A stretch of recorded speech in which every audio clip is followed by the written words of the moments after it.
Welcome to AP 10 news. నేను సుమలత.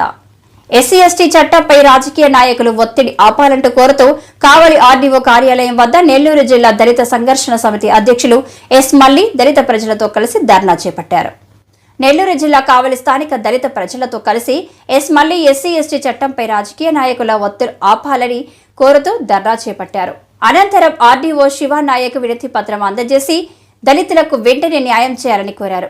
ఈ సందర్భంగా ఎస్ మల్లి మాట్లాడుతూ మన రాష్ట్రంలో దళితులకు గిరిజనులకు రక్షణ లేకుండా పోయిందని, దళితులకు అన్యాయం జరిగినప్పుడల్లా అట్రాసిటీ కేసు నమోదు చేయొద్దు అంటూ ఇతర కులాలకు రాజకీయ నాయకులకు సహకరిస్తున్నారని మండిపడ్డారు.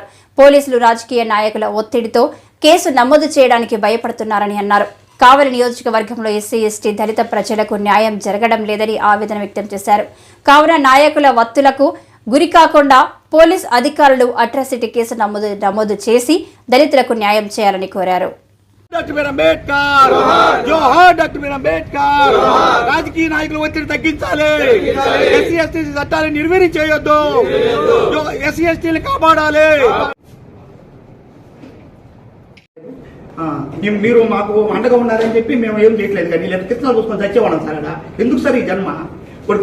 పుట్లు పట్టి ఇప్పుడు కూడా హాస్పిటల్ ఉన్నాడు సార్. ఒక కేసు నమోదు చేశారు, తర్వాత అట్రాసిటీ కేసు తర్వాత విషయం సార్. ఇన్వెస్టిగేషన్ చేయడానికైనా కేసు ఎఫ్ఐఆర్ నమోదు కూడా చేయట్లేదు కదా. ఎఫ్ఐఆర్ నమోదు చేయండి కూడా, అది కూడా తర్వాత ఇన్వెస్టిగేషన్ లో తప్పు తెలియదు కదా. వాళ్ళు ఏం చేస్తున్నారో వాళ్ళకే అర్థం కావట్లేదు. పేదవాళ్ళని బెదిరిస్తున్నారు, దళితులను బెదిరిస్తున్నారు. పోలీసు వాళ్ళు వచ్చి గిరిజనులు యానాదాలు బెదిరించి ఇన్ని కొట్లు నిన్న 23వ తేదీ జనవరి 23వ తేదీ బట్టకాగుల్లో కాలువ కాడ ఒక యానాదోడిని అతి దారుణంగా కొట్టారు. యాదవులందరూ కలిసి కొడితే ఆ ఊర్లో వాళ్ళందరూ చెప్తున్నారు, అయ్యా వాళ్ళది తప్పు, వాళ్ళ తప్పు చెప్పి యానోదలను కొట్టడం తప్పు అయ్యండి చెప్పి హాస్పిటల్లో చేర్పించి కుట్లు చేస్తే ఇప్పటికీ కేసు నమోదు చేయలేదు. మీరు రాజీ చేసుకోండి. మేము మా ఎమ్మెల్యే ఫోన్ చేశాడు, ఆయనకి చెప్పలేక సమాధానం చెప్పలేకున్నాం, మీకు చెప్పలేకున్నాం అని చెప్తా ఉన్నారు. ఎంతవరకు న్యాయం? చట్టాన్ని కాపాడాల్సిన పోలీస్ అధికారులు వాడికి చుట్టంగా కూర్చొని ఎమ్మెల్యే ఇంట్లో ఉండొచ్చు కదా. ఇటీవల ఒక సచివాలయం ఉద్యోగస్తురాలని రేపు చేసి 2 సంవత్సరాలు వాడుకొని చేస్తే 4 రోజులు ఎమ్మెల్యే ఇంట్లో పెట్టుకొని కాపాడతారా? ఆ అమ్మాయి ఇప్పుడు ఎట్లా ఉంది? మంచి దిశలో ఉంది అమ్మాయి. ఎంత ఘోరమైన పరిస్థితి. ఈ విధంగా చట్టాలు కాపాడిన వాళ్ళు ఎమ్మెల్యేలు వీళ్ళ అధికారుల మీద ఒత్తిడి తీసుకొచ్చి ఇంక ఎలక్షన్లో 10 రోజులు ఉన్నా సరే ఈ విధంగా చేస్తారా? అంటే మేమంతా 500 ఇస్తే ఓట్లు వేసేవాళ్ళనే. అగ్ర కులాల వాళ్ళు వాళ్ళంతా పెద్ద పెద్ద ఓట్లకు డబ్బులకు లొంగేవాళ్ళు కాదు, వీళ్ళు పేదవాళ్ళందరూ లొంగేవాళ్ళు అని చెప్తారా? ఎంతవరకు న్యాయం ఇది? ఎస్సీ ఎస్టీ చట్టాన్ని నిర్వీర్యం చేస్తున్నారు. ఇది ఘోరమైన విషయం.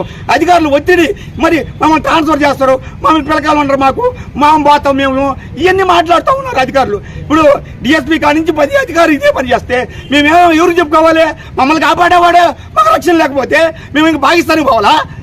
చెప్పండి. అబ్బాయి అంబేద్కర్ ఎస్సీ ఎస్టీ చట్టాన్ని కాపాడాలి. ఎస్సీ ఎస్టీ చట్టాన్ని కాపాడాలి. కుటుంబ సమేతంగా విచ్చేయండి ఏల్చూరు ప్లాజా. మీకు నచ్చిన రెడీమేడ్ వస్త్రాలు సరసమైన ధరలకు కొనుగోలు చేయండి. ఏల్చూరు ప్లాజా, ఆర్డీఓ ఆఫీస్ ఎదురుగా, ట్రంక్ రోడ్, కావలి. సంక్రాంతి వచ్చిందే తుమ్మెదా,